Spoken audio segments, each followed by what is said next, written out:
Você já imaginou criar um sol? Um sol que cabe na palma da sua mão. Agora, imagine que esse sol é um assassino, capaz de apagar cidades inteiras num piscar de olhos. Essa não é uma história de ficção científica. É a história real de J. Robert Oppenheimer, o homem que liderou a criação da arma mais terrível que a humanidade já concebeu, a bomba atômica. Prepare-se, porque hoje vamos mergulhar na mente complexa e na vida trágica do cientista que mudou o curso da história para sempre. Uma jornada de genialidade, ambição, arrependimento e um poder tão imenso que assombrou seu próprio criador até o fim dos seus dias. Para entender a bomba, precisamos primeiro entender o homem. Julius Robert Oppenheimer nasceu em 1904, em Nova York, numa família rica e culta.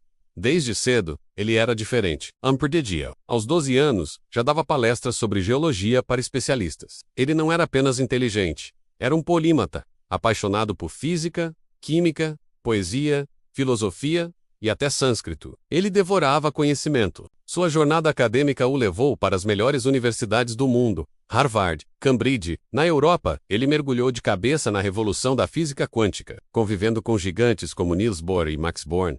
Oppenheimer não era só mais um estudante. Ele era uma estrela em ascensão, conhecido por sua mente brilhante e sua capacidade de absorver e conectar ideias complexas de forma única. Ele voltou para os Estados Unidos como um dos poucos americanos que realmente dominavam essa nova e estranha física, e rapidamente se tornou um professor lendário na Califórnia. Mas enquanto Oppenheimer desvendava os segredos do universo em suas salas de aula, o mundo lá fora estava em chamas. A ascensão do nazismo na Alemanha forçou muitos cientistas, vários deles judeus, a fugir, e com eles veio um segredo aterrorizante: a descoberta da fissão nuclear. A possibilidade de dividir o átomo liberava uma quantidade de energia nunca antes imaginada. A ciência tinha acabado de entregar à humanidade a chave para sua própria destruição.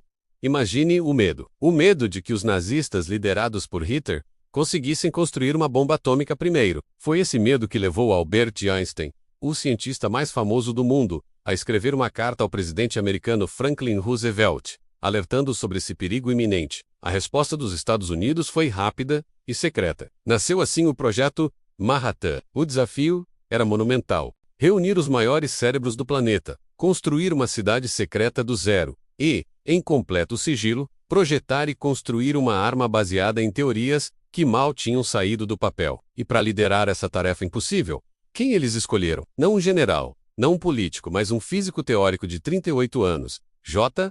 Robert Oppenheimer. Por que ele? Oppenheimer não tinha um prêmio Nobel. Não era conhecido por sua capacidade de gestão. Mas ele tinha algo que ninguém mais tinha: uma compreensão profunda de todos os aspectos do projeto, tanto teóricos quanto práticos, e um carisma magnético capaz de inspirar e unir centenas de cientistas egocêntricos em torno de um único e terrível objetivo. Ele escolheu um local remoto no deserto do Novo México, um planalto que ele conhecia e amava desde a juventude, e ali ergueu Los Alamos, uma cidade que não existia em nenhum mapa. Famílias inteiras se mudaram para lá, sem saber exatamente no que estavam trabalhando. Sob a liderança de Oppenheimer, aquele lugar isolado se transformou no maior caldeirão científico da história. Dia e noite, eles corriam contra o tempo, movidos por uma mistura de curiosidade científica, patriotismo e o medo constante do que o inimigo poderia estar fazendo.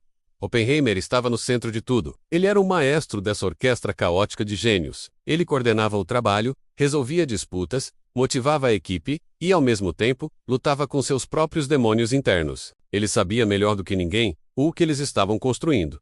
Ele sabia o poder que estava prestes a ser libertado. E então, o dia chegou. 16 de julho de 1945. No meio da escuridão do deserto, naquilo que ficou conhecido como o Teste Trinity, a primeira bomba atômica foi detonada. O que aconteceu em seguida foi algo bíblico: um clarão mais brilhante que 1000 sóis, seguido por uma nuvem de fogo em forma de cogumelo que subiu quilômetros no céu. Um silêncio assustador. E depois, uma onda de choque que varreu o deserto. Os cientistas, homens que viviam de lógica e equações, reagiram com uma mistura de euforia e horror. Eles tinham conseguido. O impossível se tornou real. Mas a que custo? Naquele momento, enquanto observava sua criação monstruosa, Oppenheimer se lembrou de uma passagem do texto sagrado hindu, o Bhagavad Gita, que ele havia lido no original em sânscrito. As palavras que vieram à sua mente se tornariam sua citação mais famosa e assombrosa: "Agora eu me tornei a morte, o destruidor de mundos." Ele não estava errado. Menos de um mês depois, 2 bombas, Little Boy e Fat Man, foram lançadas sobre as cidades japonesas de Hiroshima e Nagasaki. O sol assassino que Oppenheimer criou cumpriu sua promessa. Centenas de milhares de vidas foram incineradas em segundos. A Segunda Guerra Mundial terminou, mas um novo medo nasceu.